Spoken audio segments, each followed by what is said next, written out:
Assalamualaikum, berjumpa lagi kita pada hari ini di channel Adi on Tube.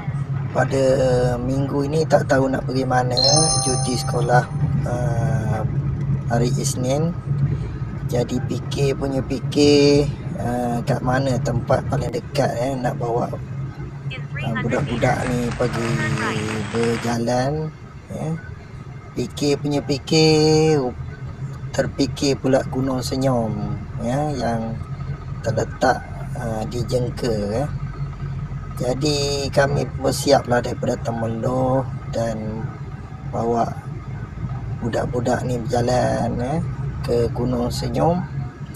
Lebih kurang 50 minit lah daripada Temerloh, sehingga solat Zuhur dulu dan pergi ke Gunung Senyum. Jadi sebenarnya tak apa sesuai sangatlah kalau nak pergi tengah hari.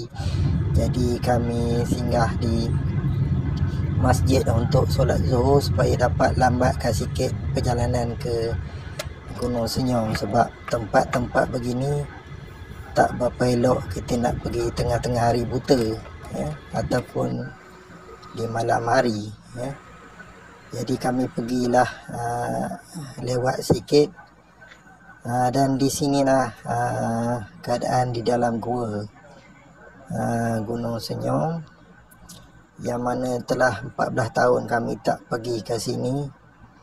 14 tahun yang dulu masa anak-anak kecil tak boleh nak bawa ke dalam ni sebab maklumlah dalam gua dan juga tempat yang agak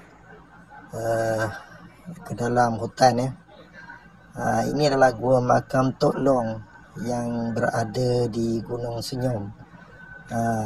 Kami pun mengambil gambar lah dan video sambil itu kami mendaki Gunung Senyum. Kawasan Gunung Senyum